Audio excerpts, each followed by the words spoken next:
गुरुवार को नागपुर एयरपोर्ट पर राष्ट्रवादी कांग्रेस पार्टी के विधायक रोहित पवार ने पत्रकारों से बातचीत करते हुए राष्ट्रवादी कांग्रेस पार्टी के विधायक रोहित पवार ने आरक्षण, शुगर, एक्सपोर्ट, पेट्रोल डीजल की कीमतों और किसानों के मुद्दों पर राज्य और केंद्र सरकार पर निशाना साधा। इस दौरान पार्टी के कार्यकर्ताओं ने उनका जंगी स्वागत किया। आरक्षित वर्ग के उम्मीदवारों के आवेदन मामले पर रोहित पवार ने कहा कि अगर ओबीसी समाज का कोई व्यक्ति ओपन कैटेगरी से आवेदन करना चाहता है और उसे मौका नहीं मिलता तो यह गलत है। उन्होंने कहा कि पहले से चली आ रही व्यवस्था में बदलाव क्यों किया गया, इसका अध्ययन होना चाहिए। आरक्षण में रोटेशन व्यवस्था को रीसेट करने से कई लोगों को नुकसान हुआ है। त्याचा अर्थ एखाद्या ओबीसी समाजाच्या व्यक्तीला जर ओपन जे काही खुला वर्ग असतो तिथं जर अर्ज द्यायचा असेल नाही तर फॉर्म भरायचा असेल तर तो फॉर्म भरता येणार नाही असाच काहीतरी अर्थ निघतो असं आपल्याला म्हणावं लागेल। खरं तर काय निर्णय घेतला हे आपल्याला बघावं लागेल, पण मला असं वाटतं की जी काही पूर्वीपासूनची प्रथा होती ती जर सर्व लोकांना मान्य असेल तर ते बदलायचं कारण काय।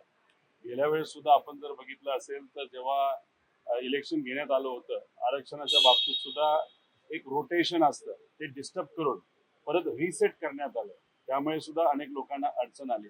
त्यामुळे अशा गोष्टी का केल्या जातात याचा खऱ्या अर्थाने अभ्यास करावा लागेल, पण जो निर्णय आहे त्याचा जरा खोलात जाऊन अजून स्पष्टपणे पुढच्या काही दिवसांमध्ये आम्ही नक्कीच या बाबतीत बोलू।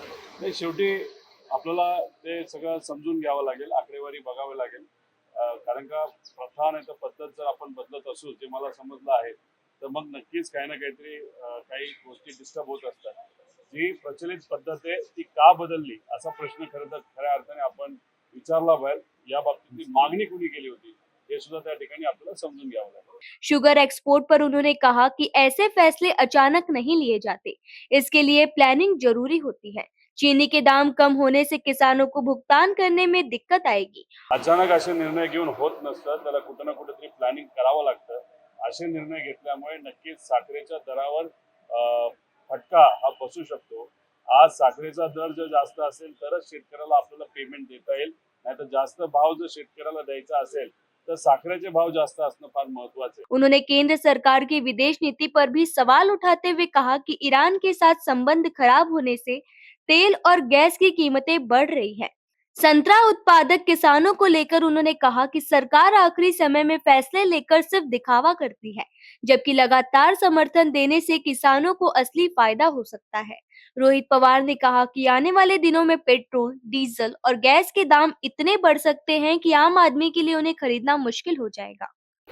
एका बाजूला तुम्ही तेलाच्या बाबतीत कुठेतरी फेल गेलेला आहात, परराष्ट्र धोरण तुम्हाला नीट पद्धतीने करता आलं नाही, इराण बरोबर चांगले संबंध ठेवता आले नाही, म्हणून आज गॅसच्या किमती वाढल्यात, तेल आपल्याला मिळत नाही, पेट्रोल डिझेल आता कदाचित आपल्याला महाग घ्यावं लागेल आणि महाग घेत असताना त्याच्यामध्ये सुद्धा आपण जर बघितलं तर आरक्षण सुद्धा येईल असं कुठेतरी सांगण्यात येत आहे।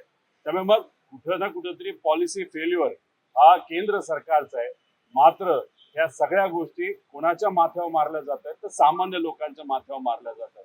त्यामुळे साखरेचे भाव वाढून खूप लोकांना त्या ठिकाणी फरक पडत नव्हता, पण हा निर्णय घेतल्यामुळे शेतकऱ्याला मात्र त्या ठिकाणी मोठ्या प्रमाणात फटका बसणार आहे, कारण इराण आणि अमेरिका या सगळ्यांच्या वादामध्ये फर्टिलायझरचे रेट सुद्धा खूप मोठ्या प्रमाणात वाढलेले आहेत। आता त्याच्यामध्ये सुद्धा शेतकऱ्याला फर्टिलायझर खत हे महाग घ्यावं लागतं, दुसऱ्या बाजूला साखरेचे भाव कमी आणि मग उसाला भाव द्यायचे कसे असा मोठा प्रश्न त्या ठिकाणी निर्माण होणार।